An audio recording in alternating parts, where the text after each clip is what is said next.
रामपुर नाम के गांव में राधा अपने पति सुभाष के साथ रहा करती थी। गरीबी के कारण उन्हें 2 वक्त की रोटी भी बड़ी मेहनत से मिला करती थी। राधा और सुभाष दोनों भी मजदूरी का काम किया करते थे। शादी के 1 साल बाद ही सुभाष ने दूसरी शादी कर ली और राधा को अकेले छोड़कर चला गया। ये देख राधा फूट फूट कर रोने लगती है। तभी राधा को पता चलता है कि वह गर्भवती है। अब उसके आंखों से तो आंसू रुकने का नाम ही नहीं लेते। उसका अब जीने का एक ही सहारा बचा था, वो था उसका आने वाला बच्चा। अब दूसरे ही दिन राधा मजदूरी का काम करने चली जाती है। सुभाष के चले जाने के बाद राधा अकेली हो चुकी थी। वह खुद ही अपना ख्याल रखा करती थी। एक दिन सुभाष के चाचा जी राधा के घर आकर, अरे राधा बेटी, कहाँ जा रही हो?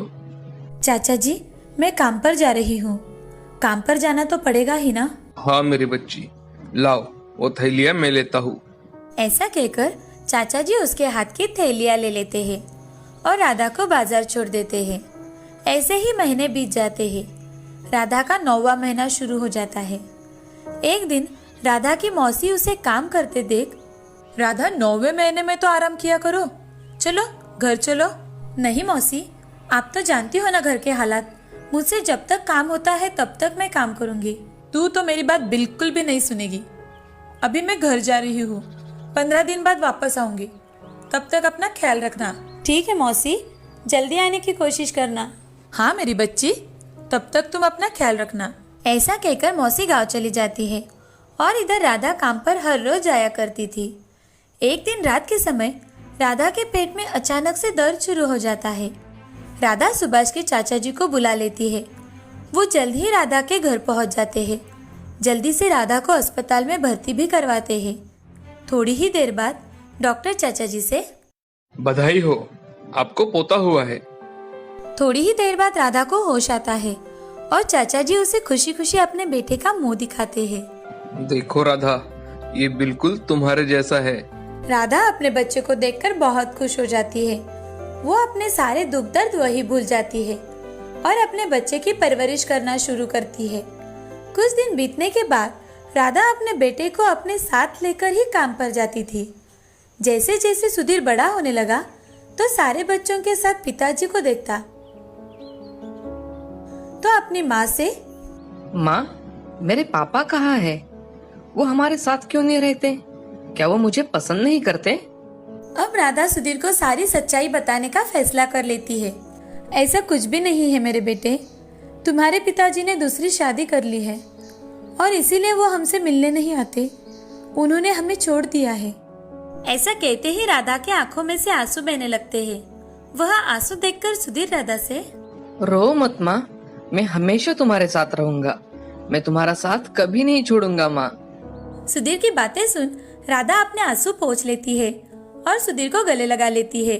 अब राधा सुधीर को स्कूल में भेजने का निर्णय लेती है और उसका दाखला करवाती है। सुधीर पढ़ाई में बहुत ही होशियार था। उसका पढ़ाई में हमेशा ही अव्वल नंबर आया करता था। सभी शिक्षक भी उस पर बहुत खुश थे। सुधीर को पहला नंबर आने के कारण स्कॉलरशिप भी मिली थी और ये देख राधा को बहुत खुशी मिला करती थी। स्कूल खत्म होने के बाद सुधीर को अच्छे मार्क्स मिलने के कारण उसका एडमिशन एक अच्छे कॉलेज में हो जाता है। वहाँ सब अमीर लड़के पढ़ा करते थे। सबके पास गाड़ियाँ थी। ये देख सुधीर का दोस्त आनंद सुधीर से, अरे सुधीर, तू हमेशा पढ़ाई में फर्स्ट आता है, सब कुछ अच्छा है, मगर तेरे पास एक भी गाड़ी नहीं है। ये कितनी आश्चर्य की बात है। ये सुन सुधीर को बहुत ज्यादा गुस्सा आ जाता है, मगर वह अपने दोस्तों से झूठ बोलता है कि, अरे तू क्या समझता है सिर्फ तेरे पास गाड़ी है? मेरी माँ ने मुझे मेरे जन्मदिन पर ही गाड़ी तोहफे में दी थी। मेरे पास भी गाड़ी है। ऐसा कहकर सुधीर वहां से चला जाता है। उसे अपने घर के हालात पता थे, लेकिन फिर भी अपने साथ पढ़ते बच्चों की शान और शौकत देख उसे भी मन ही मन लगने लगा था कि उनके जैसे कपड़े पहने, उनकी जैसी गाड़ी उसके पास हो। घर जाकर सुधीर अपनी माँ से, माँ, मुझे कल के कल ही बाइक चाहिए। अरे सुधीर, आज क्या हुआ है बेटा तुम्हें? ऐसे क्यों बात कर रहे हो? तुम तो जानते हो ना अपनी हालत। अभी हमारे पास पैसे कहाँ है? थोड़े थे वो तो तुम्हारे एडमिशन में चले गए। अब मैं कहाँ से पैसे लाऊं? मुझे वो कुछ पता नहीं माँ, मुझे कल सुबह बाइक चाहिए बस। ऐसा कहकर सुधीर गुस्से से बाहर चला जाता है। तभी राधा मन ही मन, सुधीर को मैं कैसे समझाऊं कि मेरे पास पैसे नहीं हैं, लेकिन आज तक मेरे बेटे ने मुझसे कुछ भी नहीं मांगा। आज पहली बार उसने मुझसे कुछ मांगा है। मुझे उसे गाड़ी लेकर तो देनी ही होगी। ऐसा सोचकर राधा ने कुछ पैसे अपने सुख दुख के लिए जोड़े रखे थे। वो देखे उनमें कुछ पैसे कम पड़ रहे थे। अब उसने गांव के सरपंच जी से मदद मांगने का विचार किया। राधा सरपंच जी से, मालिक मुझे कुछ पैसे चाहिए थे, थोड़ी जरूरत है। कितने पैसे चाहिए थे तुम्हें राधा? एक गाड़ी आ जाए उतने ही पैसे चाहिए थे। मैं आपके पैसे थोड़े थोड़े करके चुकता कर दूंगी। गाड़ी सुधीर के लिए ठीक है, लेकिन राधा अगर नई गाड़ी लेने के बजाय तुम पुरानी गाड़ी खरीदोगी तो तुम्हारे पैसे बच जाएंगे। ये तो आपने बहुत ही अच्छा सुझाव दिया है मालिक। क्या आप मेरी मदद कर देंगे? ऐसा कहकर सरपंच जी राधा के हाथों में पैसे रख देते हैं और उसे गाड़ी खरीदने में भी मदद कर देते हैं। दूसरे दिन सुबह सुधीर उठते ही राधा उसके हाथों में गाड़ी की चाबी रख देती है। तभी सुधीर बहुत खुश हो जाता है और गाड़ी लेकर वहां से चला जाता है। राधा सुधीर को खुश देख वो भी खुश हो जाती है। शाम के समय जब सुधीर कॉलेज से घर लौट रहा था, तभी बाइक का स्पीड बहुत ज्यादा होने के कारण उसका एक्सीडेंट हो जाता है। उसे तुरंत ही सरकारी अस्पताल में भर्ती करवाया जाता है। जैसे ही चाचा जी को ये खबर मिलती है, वो राधा के पास जाकर, अरे राधा बिटिया, कहाँ हो तुम? सुधीर का बहुत बड़ा एक्सीडेंट हो गया है, चलो हमें जल्दी अस्पताल जाना चाहिए। ये सुन राधा जोर जोर से रोने लगी और भागते भागते अस्पताल में पहुंच जाती है। वहां जाते ही डॉक्टर से, डॉक्टर साहब मेरा बेटा कैसा है? उसे ज्यादा चोट तो नहीं आई ना? एक्सीडेंट की वजह से सुधीर की एक आंख में गहरी चोट आई है।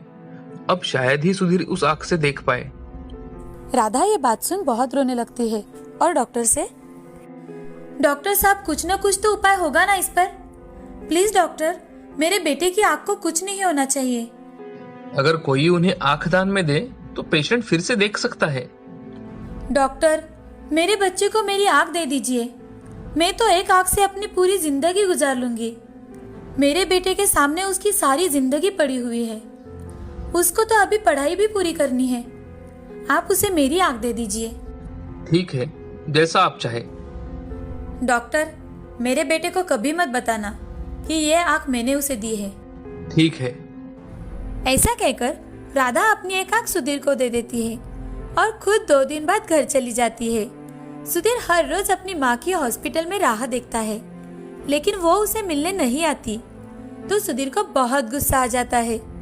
जैसे ही उसकी छुट्टी होती है, वो घर जाता है और अपनी माँ से गुस्से में, अरे तुम कैसी माँ हो?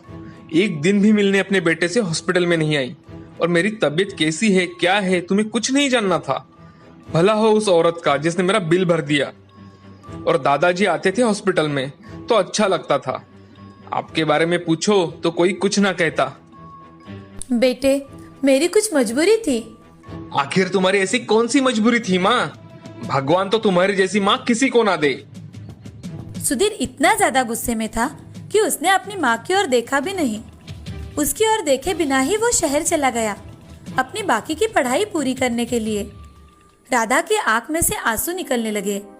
वो इतनी जोर जोर से रोने लगी कि उसे समझ में नहीं आ रहा था कि अब क्या किया जाए। तभी सरपंच जी पैसे मांगने वहां आते हैं। राधा, मेरे पैसे कब लौटाने वाली हो? सरपंच जी, मुझे कुछ और दिनों की मोहलत दे दीजिए। मुझ अभागे पर इतनी दया कर दीजिए। ठीक है, मैं तुम्हें 1 महीने की और मोहलत देता हूँ। धन्यवाद सरपंच जी, मैं आपकी बहुत आभारी हूँ। सरपंच जी वहां से चले जाते हैं। यह सारी बातें सुधीर को पता ही नहीं थी कि आखिर उसकी माँ ने उसके बचपन से लेकर आज तक उसके लिए क्या किया है। कुछ साल बीत जाते हैं। अब सुधीर अफसर बन गया था, लेकिन अपनी माँ पर इतना ज्यादा गुस्सा था कि अपनी माँ से एक बार भी नहीं मिलने आया था।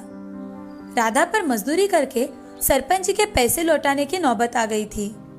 अब राधा बहुत थक चुकी है। एक दिन अचानक से उसे पता चलता है कि उसका लाडला बेटा एक अफसर बन गया है और सरपंच जी ने उसे अपने गांव बुलाया है। वह दौड़कर वहां चली जाती है वहां जाते ही राधा मन ही मन, कितने साल बीत गए, अब मेरे बेटे का गुस्सा भी चला गया होगा। कितना बड़ा हो गया है मेरा बेटा आज कि उसका यहाँ गौरव किया जाने वाला है। सुधीर बहुत बड़ी गाड़ी में से अपनी पत्नी के साथ नीचे उतरता है। ये देख राधा चौंक जाती है। वो अपनी माँ को देख उसे नजरअंदाज करता है और अपने दादाजी से, दादाजी आप कैसे हो? सब कुछ कुशल मंगल तो है ना? हाँ ठीक हूँ बेटा। और ये क्या बेटा, तुमने शादी की और हमें बताया भी नहीं? सुधीर मुस्कुराकर वहां से जाने लगता है। तभी राधा उससे बात करने के लिए आगे जाती है तो सुधीर सरपंच जी के साथ स्टेज पर चला जाता है। ये देख राधा को बहुत बुरा लगता है, लेकिन अपना बेटा इतना बड़ा अफसर बना है, ये देख मन ही मन बहुत खुश हो जाती है। ये सारी बातें चाचा जी दूर से देख रहे थे और कुछ वक्त बाद चाचा जी सुधीर से, सुधीर कोई अपनी माँ के साथ ऐसा करता है क्या? वो मेरी माँ कहने के लायक नहीं है दादाजी। वो मेरे बारे में अच्छा नहीं सोचती, सिर्फ खुद के बारे में सोचती है। भला ऐसी कोई माँ होती है? सुधीर कोई अपनी माँ के साथ ऐसा करता है क्या? वो कितने दिन से तुम्हारी राह देख रही थी दादाजी। उसके लिए तो मैं हॉस्पिटल में ही मर गया था, जहाँ वो मुझे देखने तक नहीं आई। ये सुन राधा फूट फूट कर रोने लगती है। तभी चाचा जी सुधीर को एक जोर का थप्पड़ लगाते हैं और सारी हकीकत बताते हैं। सुधीर राधा तुमसे मिलने नहीं आ पाई क्योंकि उसने तुम्हें अपनी आंख डोनेट की थी। अगर वो ऐसा नहीं करती तो तुम जिंदगी भर के लिए एक आंख से अंधे हो जाते। ऐसी माँ नसीब वालों को मिलती है सुधीर। तुम्हें तो इसकी कोई कदर नहीं है। कभी अपनी माँ से पूछा कि आखिर उसके आंख को क्या हुआ है?